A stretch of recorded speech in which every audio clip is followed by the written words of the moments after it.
कैसे हो आप? 12th क्लास की केमिस्ट्री के कुछ वीडियो आपको मिल गए थे, कुछ लेक्चर हमने पहले से अटेंड कर लिए थे।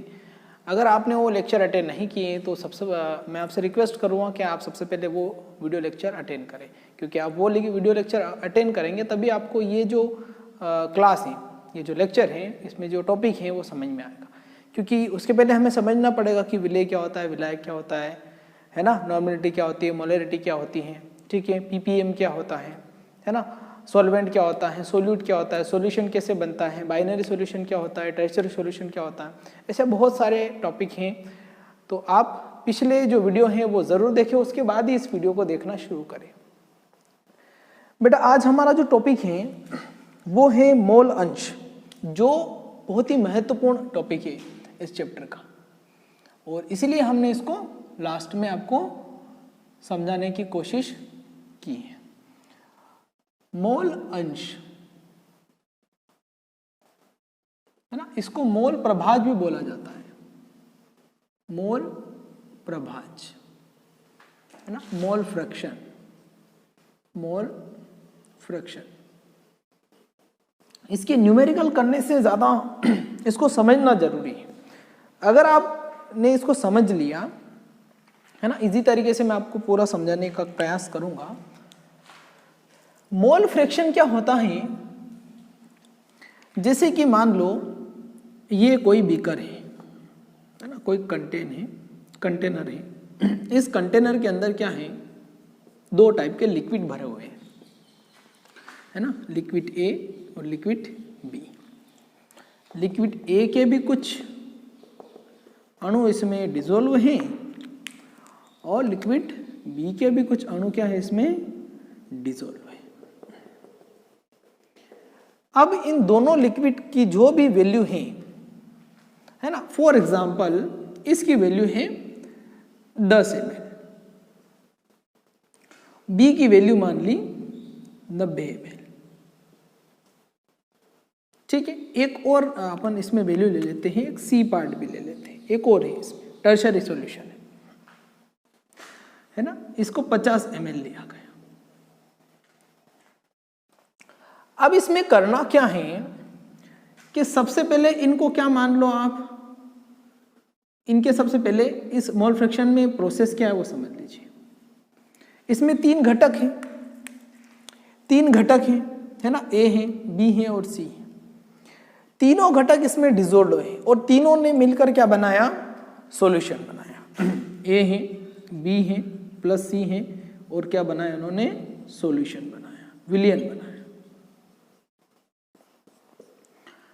अब हम जानते हैं कि जो विलयन है उसमें हमें क्या बताना है, मोल बताना है ना, कितने ग्राम है, कितने ml है, ये बात नहीं है, ये है कि इसमें कितने मोल घुले हुए हैं, ये कितना ml है, कितना ग्राम घुला हुआ है ना। इंटरनेशनल यूनिट इसको नहीं मानती, इंटरनेशनल यूनिट आपसे ये पूछती है कि इसमें कितने मोल घुला हुआ है, ठीक है। तो सबसे पहले क्या करेंगे, इनके मोल निकालेंगे, है ना, इनके मोल निकाल लिए। फॉर एग्जाम्पल माना कि इसका जो मोल है वो 1 आया, इसका मोल माना कि 2 आया और इसका भी माना कि 3 आया, है ना, फॉर एग्जाम्पल के लिए समझते। तो तीनों के मोल निकाल लिए। मोल निकालने का फॉर्मूला आपको पता ही है, क्या है, N = W/M। W क्या है, दी हुई वैल्यू है, और M क्या है, उसका मोलिकुलर मास है। अब हमने क्या किया, मोल निकाल लिए तीनों के। अब इन सारे मोल को क्या मान लेना है, एक मान लेना है। क्या मान लेना है, एक मान लिया। ये एक है, क्या है, सभी एक है। ध्यान से समझना इसको, यहीं से इसका बेसिक पॉइंट शुरू होता है। जितने भी कंटेंट आपको दे रखे, जितने भी कंपोनेंट आपको इसके अंदर दे रखे, उन सबको क्या मानना है, एक मानना। यही मोल फ्रैक्शन है। मोल फ्रैक्शन का मतलब ही, फ्रैक्शन का मतलब होता है एक मानना। एक मान लिया। अब हमें यह बताना है इस पूरे कंटेंट को, है ना, इसको क्या मान लिया हमने, एक मान लिया कि ये क्या है, एक है ना। कितना घुला हुआ, सबको, जितने भी यहाँ पे ए बी सी डी जितने भी कंपोनेंट है उन सबको क्या मान लिया, एक मान लिया। अब मोल फ्रैक्शन में ये बताना है कि इस एक में से कितना प्रतिशत, जैसे कि मान लो, है ना, समझते हैं हमारी जो एग्जाम होती है, एग्जाम में हमें अलग अलग सब्जेक्ट में अलग अलग मार्क्स मिलते हैं, उन सब मार्क्स को हम क्या मान लेते हैं, 100% मान लेते हैं, है ना। इसमें हिंदी आता है, इंग्लिश आता है, उसके बाद मैथ्स आता है, साइंस आता है, सोशल साइंस आता है, जो भी है, इनके जो भी मार्क्स हैं टोटल मान लो 500 है ना। 500, उसमें से किसी कोई बच्चा 450 लेके आया, ठीक है, तो इन 450 को क्या मानते हैं हम, 100 मान लेते हैं, है ना, 100 मान लेते हैं। तो 100 में से फिर हम परसेंट निकालते हैं कि कितने परसेंट, कि 100% में से कितना परसेंट आया, समझना यहीं पर। इन सब जितने भी मार्क्स हो, जितने भी मार्क्स आए हैं बच्चे के, उनको क्या मान लिया हमने, 100% मान लिया कि ये हमारा 100%। फिर उस बच्चे के वैल्यूएशन किया जाता है, मूल्यांकन किया जाता है, और हम उसका परसेंट निकालते हैं। परसेंट क्या निकालते हैं कि भाई 100 में से कितने परसेंट बना, 100 में से कितने परसेंट बनाए। यहां पर भी वही सेम कंडीशन है, हमने इसको क्या मान लिया, 1 मान लिया, हमने क्या मान लिया, 1 मान लिया।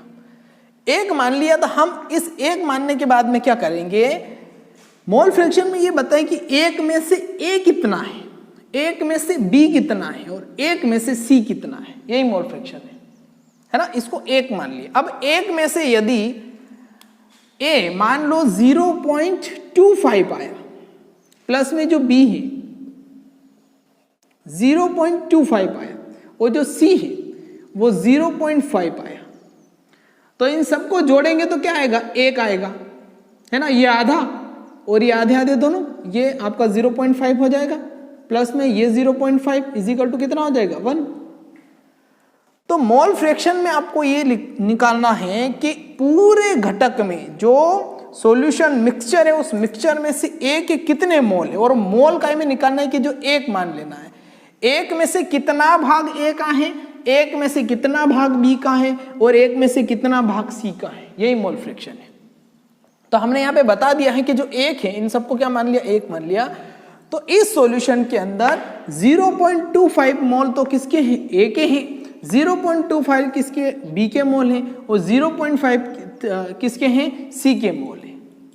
यदि इन सबको 1 मान लिया जाए, यही मोल फ्रैक्शन में करना है ना, समझना, यही मोल फ्रैक्शन में करना है। मोल फ्रैक्शन का मतलब ही है सबको 1 मान लेना, और उस 1 में से बताना है कि 1 में से, 1 से ऊपर नहीं जाना, 1 से आगे नहीं जाना, 1 से नीचे आएगा, 1 से आगे नहीं जा सकते, ये 1 है ना। इस 1 में से ही बताना है, इस 1 में से हमेशा नीचे आएगा, 0 में ही हमेशा, 0.5 में हमेशा वैल्यू आएगी मोल की। कैसे निकालते हैं ये हम बाद में चर्चा। यहां तक आपको क्लियर हो चुका होगा कि मोल फ्रैक्शन में हमें पढ़ना क्या है, ठीक है। चलिए क्लीन कर दें इसको। चलिए अब इसको मोल फ्रैक्शन निकालने का फॉर्मूला उस पर डिस्कस करते हैं, है ना। सबसे पहले मोल प्रभाज की परिभाषा लिख लीजिए, है ना। मोल फ्रैक्शन, मोल प्रभाज या मोल अंश की डेफिनेशन लिख लीजिए। लिखिए, मोल प्रभाज किसी एक घटक ब्रैकेट में विलेय या विलायक ब्रैकेट क्लोज के मोलों की संख्या तथा विलयन में उपस्थित कुल मोलों की संख्या का अनुपात होता है। कुल मोलों की संख्या का अनुपात होता है। इसे जीटा द्वारा प्रदर्शित किया जाता है। इसे जीटा द्वारा प्रदर्शित किया जाता है ना। यहां से एक सीधी लाइन और ये टेढ़ी लाइन, है ना। इसे जीटा द्वारा प्रदर्शित किया जाता है। कई जगह इसको एक्स भी बोला जाता है ना। जीटा नहीं, एक्स भी बोला जाता है, लेकिन इसका नाम यहाँ पर हम जीटा यूज करते हैं, है ना। कई टीचर इसको एक्स भी बताते हैं, वो भी सही है, कोई दिक्कत नहीं है, कोई प्रॉब्लम नहीं, ठीक है।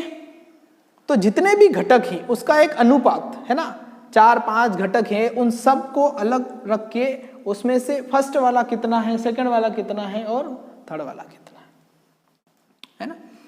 अब इसको निकालने का एक फॉर्मूला है ना, मोल अंश बराबर मोल अंश बराबर अवयव के मोलों की संख्या,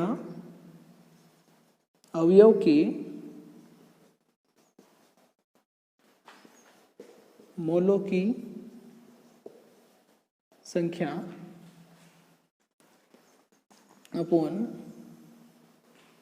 अपॉन सभी अवयव के मोलों की संख्या, के मोलों की संख्या। ये हमारा फॉर्मूला है।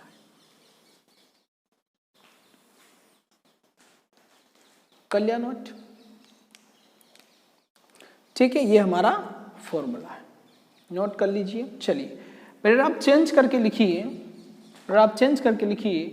माना कि किसी द्विअंगी विलयन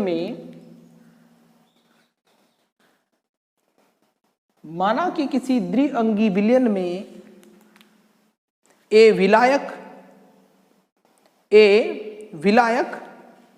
तथा बी विलेय हैं, ए विलायक तथा बी विलेय उपस्थित हैं, ऐसा लिख लीजिए। ए विलायक तथा बी विलेय उपस्थित हैं, तब ए का मोल प्रभाज निम्न प्रकार से प्राप्त किया जाएगा। तब ए का मोल प्रभाज निम्न प्रकार से प्राप्त किया जाएगा। लिख लिया? चलिए अब समझते हैं। मैंने आपको बताया कि जितने भी कंटेन हैं ए बी सी, उन सब के पहले तो मोल निकालेंगे। मोल निकालने के बाद ये फॉर्मूला यूज करेंगे। तो हम किसका निकालने हैं? ए का मोल फ्रैक्शन निकालना है, तो जीटा ए लिखेंगे और यहां उसकी वैल्यू लिखी जाएगी जिसका मोल फ्रैक्शन ज्ञात करना है ना। अभी हमने जो एग्जांपल लिया वो एग्जांपल ये बोल रहा है कि हमारे पास एक बाइनरी सॉल्यूशन है और इस बाइनरी सॉल्यूशन में ए और बी, जहां पर ए क्या है? विलायक और बी क्या है? विलेय है। कुल मिला के हमारे पास कितने कंपोनेंट है? 2 कंपोनेंट है और दोनों के मोल फ्रैक्शन ज्ञात करने हैं। तो सबसे पहले हम क्या करेंगे? इसका जो है मोल वो ज्ञात कर लेंगे। तो इसका मोल क्या आएगा? Na आएगा, है ना, Na आएगा, ठीक है, और इसका क्या आएगा? Nb आएगा। अब ये सूत्र ये कह रहा है कि अवयव के मोलों की संख्या, तो अवयव के जिसका मोल निकालना, अभी किसका मोल निकाल रहे हैं? विलायक का मोल निकाल रहे हैं, मतलब ए का मोल निकाल रहे हैं, ठीक है। ए का मोल निकाल रहे हैं तो क्या लिखेंगे? यहाँ पे जीटा है इजिकल टू, ऊपर क्या लिखना है? ऊपर उसकी वैल्यू पुट करनी है जिसका मोल फ्रैक्शन ज्ञात किया जा रहा है। तो ए का मोल फ्रैक्शन ज्ञात किया जा रहा है तो ऊपर क्या लिखा गया है? Na। और यहाँ पर क्या लिखना है? सभी अवयव के मोलों की संख्या। तो सभी अवयव में कितने हैं? यहाँ पर अभी 2 हैं, Na और Nb। यहाँ पर अगर Nc होता, Nd होता तो सबको लिखा जाता, लेकिन हमारे पास क्या अभी Na प्लस Nb है। तो हम यहाँ क्या लिखेंगे? Na प्लस Nb लिखेंगे। तो ये हमारा पहला जो घटक है उसका मोल फ्रैक्शन ज्ञात करने का सूत्र है ना। इसको समीकरण 1 दे दीजिए। फिर आप चेंज करके लिखिए, ये नोट नहीं करना है, वो नोट करना है, इसके बाद में वो नोट करना है। फिर आप चेंज करके लिखिए, यदि B का मोल प्रभाज, ऐसा लिखिए, उसको लिख दीजिए। उसी प्रकार B का मोल प्रभाज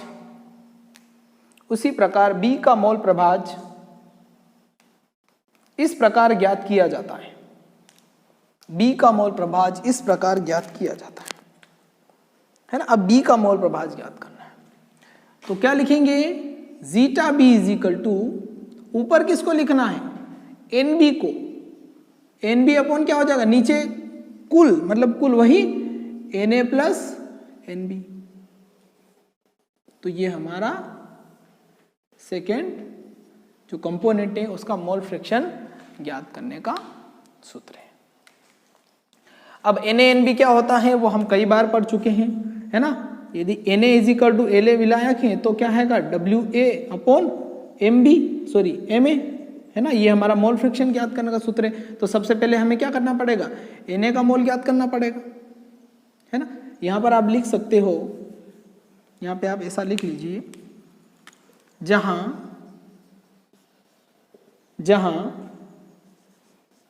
Na बराबर WA upon MA, NB is equal to WB upon MB। तो सबसे पहले तो इनके मोल ज्ञात करेंगे। जब Na और Nb की वैल्यू आ जाएगी तो वही वैल्यू यहां पर रखी जाएगी। ठीक है, कर लिया नोट। चलिए, इसमें एक टर्म्स और हैं जो आपको याद रखना है। ये जीटा 1 मान ले इसको, है ना, A मान लो, B मान लो, है ना, तो हम इसको 1 मान लेते हैं। जितने भी कंपोनेंट हैं 1 2 3 4, या तो उसको ABC से नाम दीजिए, फिर 1 2 3 4 दे दीजिए, 1 2 3 दे दीजिए। तो ऐसा सूत्र कहता है, और मोल फ्रैक्शन का मतलब ये होता है कि सबको 1 माना जाता है। तो zeta A plus zeta 2 is equal to क्या होता है, 1 होता है। ये हमने अभी पढ़ा है कि मोल फ्रैक्शन का मतलब ये होता है कि जितने भी कंपोनेंट है वो सब 1 के बराबर होने चाहिए। तो यदि इनकी वैल्यू निकालने के बाद XA और XB की वैल्यू निकालने के बाद इनको प्लस किया जाए तो 1 आना चाहिए। अगर 1 आता है तभी आपका जो सवाल है, जो न्यूमेरिकल का जो क्वेश्चन है, वो सही माना जाएगा। अगर 1 से ऊपर चला गया तो वो गलत हो जाएगा, क्योंकि आपने इसको 1 माना है। अब ऐसा थोड़ी होता किसी बच्चे के 100 में से 110% आ गए, ऐसा नहीं होता है। तो यहाँ पर भी वही ध्यान रखना है कि आपको जब इसकी वैल्यू निकालें तो इसकी वैल्यू कब 1 होगी, 0 पॉइंट से जो वैल्यू आएगी, है ना, चाहे वो 0.99 आ जाए, वो कोई दिक्कत नहीं है, लेकिन 1 से नीचे आनी चाहिए। इन दोनों को जोड़ने पर 1 ही आना चाहिए। अगर 1 आता है तो आपका जो सवाल है वो सही माना जाएगा। ये इसको टेस्ट करने का फॉर्मूला है, और यही हमारा राउट का जो नियम पढ़ेंगे इसके बाद में उसमें भी लगेगा। ठीक है, ओके। तो डेफिनेशन के बाद में आप ये वाला नोट करें, फिर ये वाला नोट करें, फिर ये वाला नोट करें, फिर ये वाला नोट। इनके न्यूमेरिकल सोल्व करते हैं मोल फ्रैक्शंस के, है ना, कुछ क्वेश्चन सोल्व करते हैं, उस फॉर्मूले को अप्लाई करते हैं, है ना। क्वेश्चन नंबर फर्स्ट आप लिखिए, क्वेश्चन नंबर फर्स्ट लिखिए। इसमें 20% W/W, 20% W/W जलीय KI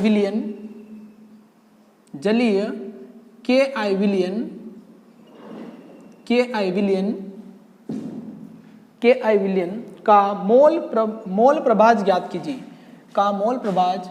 विलयन का मोल प्रभाज ज्ञात कीजिए। कलियर नोट। देखिए यहां पर समझिए 20% W/W का मतलब होता है 100 ग्राम में कितना, 20 ग्राम क्या है, KI विलयन। और जलीय है, जलीय मतलब क्या है, पानी है, मतलब वो पानी में डिजोल्व किया गया है, जलीय विलयन है, तो एक्वेटिक सॉल्यूशन है ना। तो सोल्व करते हैं इसको। चलिए सोल्व करते हैं। 20% जलीय लिखेंगे, जलीय KI विलयन का तात्पर्य 100 ग्राम में 20 ग्राम KI घुला है ना। हमने बता दिया है कि 20% जलीय KI विलयन का तात्पर्य 100 ग्राम में 20 ग्राम KI घुला है। 100 ग्राम जो विलयन है वो 20 ग्राम उसमें KI विलयन घुला हुआ है। अब हम इसमें से विलायक देख लेंगे। तो विलायक A इज इक्वल टू कितना हो गया, है ना भाई, 100 में से 20 गया तो विलायक कितना हुआ, 80 ग्राम। और ये क्या है, विलायक क्या है, जल है। विलायक क्या है, जल है। A बराबर कितना हुआ, 80 ग्राम हुआ। विलय क्या है हमारा, विलय है KI, और ये क्या है, B है, कितना है, 20 ग्राम है। सबसे पहले हमें क्या निकालना है, देखिए प्रोसेस ध्यान रखें, सबसे पहले हमें मोल निकालना है ना। सबसे पहले मोल निकालना है। मोल निकालने के बाद ही क्या निकलेगा, मोल फ्रैक्शन निकलेगा, है ना। तो दोनों के मोल निकालने पड़ेंगे, है ना। तो सबसे पहले A का मोल मतलब KI का मोल निकालेंगे, सॉरी जल का निकालेंगे, है ना। तो A का mole Na is equal to, Na is equal to कितना है, चलिए फॉर्मूला लगेंगे WA अपॉन MA। तो Na इजिकल टू कितना हो जाएगा, WA की वैल्यू कितनी है 80 ग्राम, और इसका जल का मोलिकुलर मास कितना होता है 18 होता है ना। तो इसको डिवाइड करेंगे तो 4.44, ठीक है। अब B का निकालेंगे नंबर 2, ठीक है। B का मोल NB इजिकल टू कितना हो जाएगा, WB upon MB is equal to कितना हो जाएगा, चलिए WB की वैल्यू कितनी दे रखी है, WB की वैल्यू दे रखी है 20 ग्राम, है ना। KI का मोलिकुलर मास होता है 166, ठीक है। तो इसकी वैल्यू आएगी आपकी, हम इसका यूज़ कर रहे हैं क्योंकि हमारे पास समय, वीडियो बहुत ज़्यादा लंबा हो जाता है इसको करने जाएंगे तो 20 डिवाइडेड बाय 166, तो हमारी वैल्यू आएगी 0.12, ठीक है। अब हमने क्या निकाल लिया, दोनों के मोल निकाल लिया है। ए का मोल क्या है, ये है, और बी का मोल क्या है, ये है। अब हम मोल फ्रैक्शन ज्ञात करेंगे। तो मोल फ्रैक्शन सबसे पहले ए का मोल प्रभाज ज्ञात करेंगे, है ना। तो ए का नंबर 1, ए का मोल प्रभाज बराबर क्या लिखेंगे, जीटा ए इजिकल टू, ए का mole प्रभाज zeta A is equal to कितना हो जाएगा, ऊपर लिखेंगे, ऊपर उसकी वैल्यू पुट की जाती है जिसका मोल फ्रैक्शन ज्ञात कर रहे हैं। तो हम किसका ज्ञात कर रहे हैं, Na का ज्ञात करते हैं। Na को ऊपर लिखेंगे और नीचे क्या लिखेंगे, टोटल मोल, टोटल जितने भी कंपोनेंट हैं उन सब के लिख देंगे। तो हमारे पास अभी 2 कंपोनेंट है, A और B। अगर यहाँ पे C होता तो प्लस C प्लस D सबको लिख देते हैं, लेकिन हमारे पास अभी 2 हैं तो 2 को लिखेंगे। फिर जीटा ए इजिकल टू कितना हो जाएगा, Na की वैल्यू क्या है, Na की वैल्यू हमारे पास में है 4.44 अपॉन में क्या आ जाएगा, अपॉन में 4.44 प्लस 0.12। तो जीटा ए इजिकल टू कितना हो जाएगा 4.44 अपॉन में 4. ये हो जाएगा 5 और 6, डिवाइड करेंगे इसको, है ना। 4.44 डिवाइडेड बाय 4.56, तो हमारी वैल्यू आएगी 0.97। तो जीटा ए इजिकल टू 0.97, ठीक है। तो ये हमारा किसका मोल आ गया, ये हमारा जल का मोल फ्रैक्शन आ चुका है, जल का मोल फ्रैक्शन आ चुका है, ठीक है। अब हमें किसका मोल फ्रैक्शन याद करना है, शायद नीचे की वैल्यू दिख नहीं रही है, इसलिए मैं थोड़ा इस कैमरे को नीचे कर देता हूँ, ठीक है। अब दिख गया, चलिए अब सेकेंड वाला पार्ट हमारा कौन सा है, बी का मोल प्रभाज याद करना है। तो सेकेंड क्या है, बी का मोल प्रभाज। तो जीटा बी इजिकल टू कितना हो जाएगा, ऊपर क्या लिखेंगे NB, नीचे क्या लिखेंगे Na plus NB। Zeta B is equal to NB की वैल्यू क्या है, NB की वैल्यू क्या है 0.12 और नीचे आ जाएगा आपका 4.44 प्लस 0.12, है ना, Na प्लस NB की वैल्यू। तो जीटा बी इजिकल टू कितना हो जाएगा 0.12 अपॉन में वही 4.56, है ना। इन दोनों को जोड़ेंगे तो जीटा बी की वैल्यू नेक्स्ट इससे डिवाइड करेंगे, 0.12 को डिवाइड करेंगे हम कैसे 4.56 से, तो हमारी वैल्यू आएगी 0.026, है ना, ठीक है। ये ओके। तो हमारे दोनों के मोल फ्रैक्शन आ चुके हैं, है ना। ए का भी मोल फ्रैक्शन आ गया और बी का भी मोल फ्रैक्शन आ चुका है, ठीक है। फिर आप चेंज करके लिखिए नीचे एक लाइन, ये नोट कर लीजिए, पहले नोट कर लिया। चलिए इसके नीचे एक लाइन लिख लीजिए, अतः दिए गए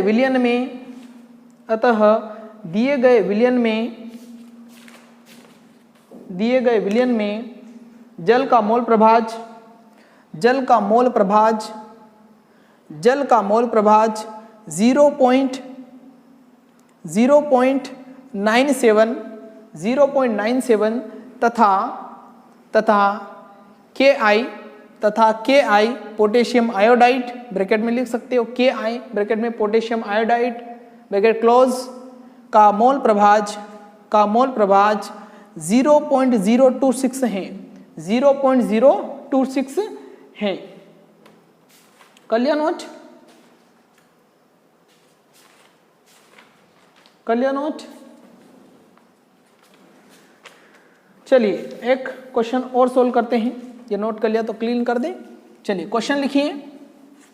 क्वेश्चन लिखिए, एक विलियन में द्रव्यमान के अनुसार, एक विलियन में द्रव्यमान के अनुसार, द्रव्यमान के अनुसार है ना, द्रव्यमान के अनुसार बोला गया है ना, द्रव्यमान के अनुसार 25% जल,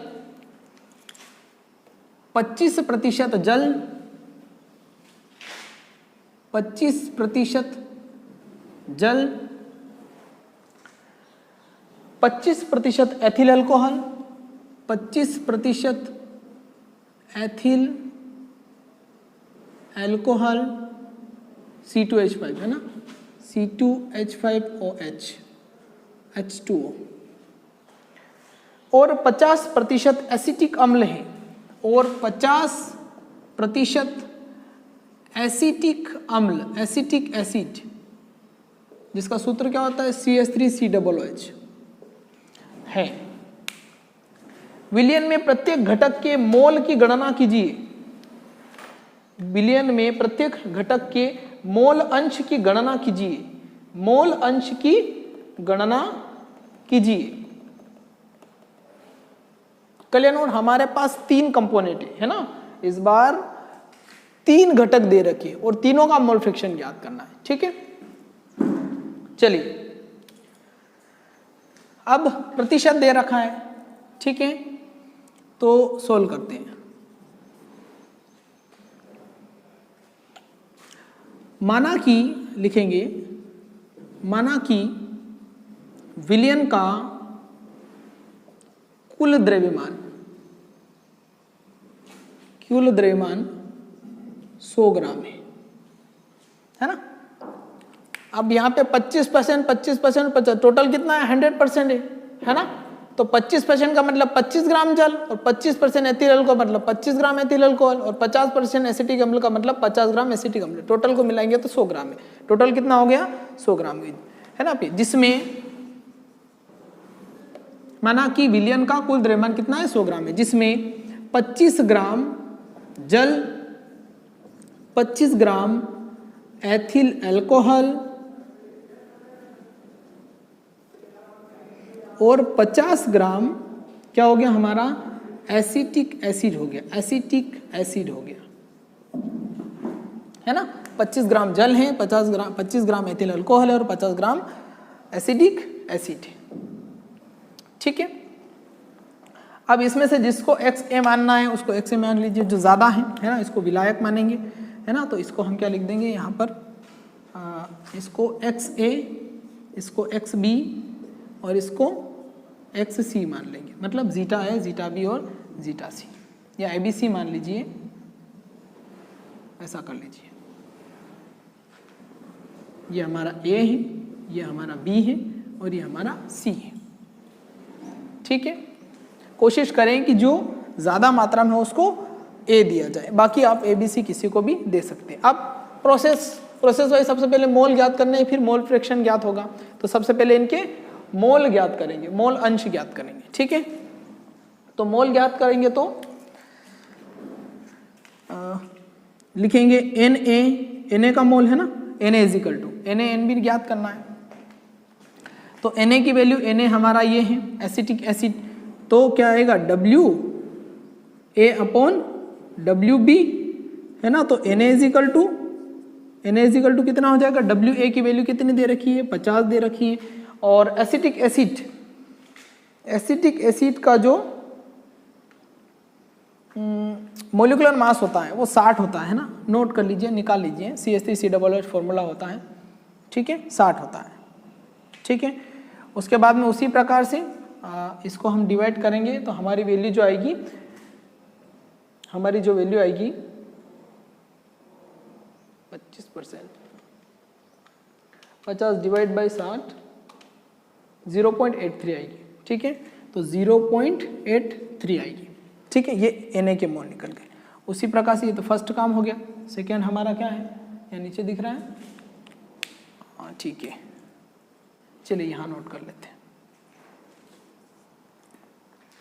फिर हमारा N B is equal to W B upon M B है ना। तो N B is equal to कितना हो जाएगा, डब्ल्यू बी की वैल्यू क्या है, बी किसको माना, ये माना एथिल अल्कोहल, तो 25 ग्राम है। और एथिल अल्कोहल C2H5OH, C2H5OH का होता है 46, तो 46 से डिवाइड करेंगे 25 को, तो 25 divide by 46 is equal to हो जाएगा हमारा 0.54, 0.54। ठीक है, तो ये NB भी आ गया। चलिए अब नंबर 3 हमारा है NC, तो NC इज इक्वल टू कितना हो जाएगा, NC is equal to WC upon MC है ना। तो NC इज इक्वल टू कितना हो जाएगा यहाँ पर WC, C किसको माना है, जल को माना है, तो जल की वैल्यू कितनी दे रखी है 25%, और इसका मोलिकुलर मास कितना होता है 18 होता है। तो 25 को डिवाइड करेंगे 18 से, तो हमारी वैल्यू आएगी 1.25 को डिवाइड करेंगे 18 से, तो हमारी वैल्यू पाएगी 1.38, तो ये आ गए 1.38। चलिए, तो हमारे पास तीनों के मोल आ गए हैं। सबसे पहले हमें मोल ज्ञात करने, मोल ज्ञात है तभी मोल फ्रैक्शन ज्ञात होगा, है ना। मोल हमारे पास तीनों आ गए। अब हम एक एक का क्या करेंगे, मोल फ्रैक्शन ज्ञात करेंगे, एक एक का मोल फ्रैक्शन ज्ञात करेंगे। ठीक है, मोल फ्रैक्शन ज्ञात करते हैं। तो सबसे पहले किसका, जीटा ए, या फिर ऐसा लिख देंगे नंबर 1 करके, है ना। नंबर 1 में किसको, एसिटिक अम्ल का मोल फ्रैक्शन, एसिटिक अम्ल का मोल अंश क्या है, zeta A is equal to Na upon Na plus Nb plus Nc, 3 घटक है, टोटल घटक यहाँ पे रखने हैं। तो zeta A is equal to Na की वैल्यू देखिए, Na की वैल्यू है 0.83 अपॉन में आपका क्या आ जाएगा 0.83 प्लस Nb की वैल्यू है 0.54 प्लस Nc की वैल्यू है 1.38। ठीक है, तो zeta A is equal to, इन सबको ऐड कर देंगे, सबको ऐड करते हैं 0.83 प्लस 0.54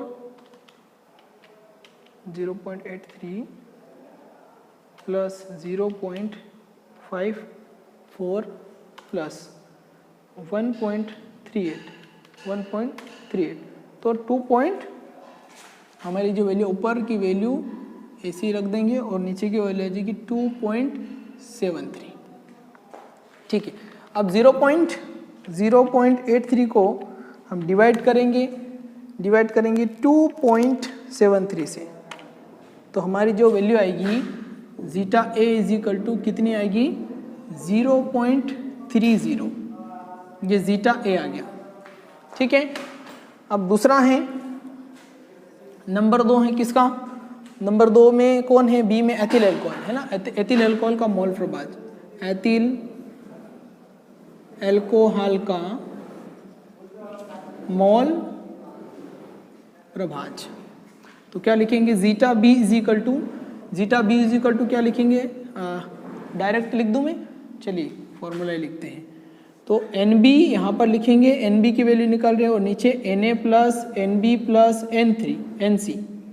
ठीक है, तो zeta B is equal to कितना हो जाएगा, जीटा बी, एन बी की वैल्यू रखेंगे, एन बी की वैल्यू की इतनी है 0.54 अपॉन में कितना आ जाएगा, अपॉन में इन सबको ये वैल्यू सेम रहेगी, है ना। तो इसको मैं डायरेक्ट 2.73 लिख देता हूँ, फिर इसको डिवाइड करेंगे 0.54 डिवाइडेड बाय 2.73, तो इसकी वैल्यू आएगी 0.19, तो यहाँ पर आ जाएगी 0.19, तो ये हमारे एक्स बी की वैल्यू निकल गई, मतलब जीटा बी की वैल्यू निकल गई। ठीक है, अब जीटा सी की वैल्यू निकालनी है, जीटा सी की वैल्यू, तो इसको यहाँ निकाल लेते हैं।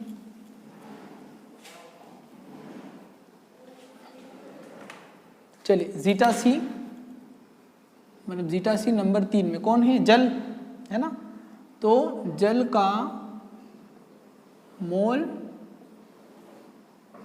प्रभाज, तो zeta C is equal to N C upon N A plus N B plus N C. ठीक है, तो zeta C is equal to क्या हो जाएगा, एन सी की वैल्यू रखेंगे, एन सी की वैल्यू क्या है 1.38 अपॉन में 2.73 है ना, वही वैल्यू आ जाएगी, नीचे की वैल्यू सेम रहेगी। तो zeta C is equal to हो जाएगा आपका 1.38 डिवाइडेड बाय 2.73, तो 0.50। ठीक है, तो ये हमारे तीनों जो घटक इसमें घुले हुए थे उन तीनों के मोल प्रभाज निकल चुके हैं। ठीक है, चलिए फिर आप चेंज करके लिखिए, नोट कर लीजिए, इसको नोट कर लीजिए। चलिए नोट कर लीजिए, अतः दिए गए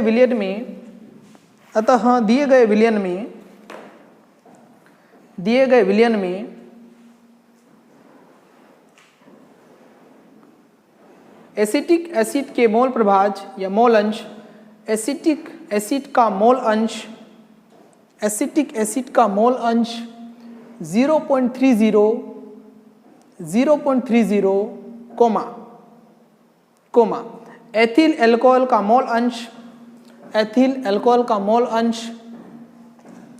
0.19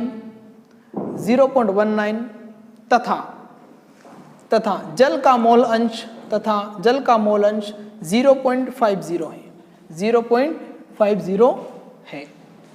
ठीक है, तो मोल अंश या मोल प्रभाज बहुत ही इंपॉर्टेंट फैक्टर हैं और इसको निकालने का आसान तरीका ये है कि सबसे पहले आप इनके मोल निकालिए, जितने भी कंपोनेंट दे रखे हैं मोल निकालिए। मोल निकालने के बाद में जो फॉर्मूला बताया गया है आपको उस फॉर्मूले से ही इसका मोल अंश ज्ञात करना है। ठीक है बच्चों, मिलते हैं अगले लेक्चर में, तब तक के लिए जय हिंद, जय श्री महाकाल।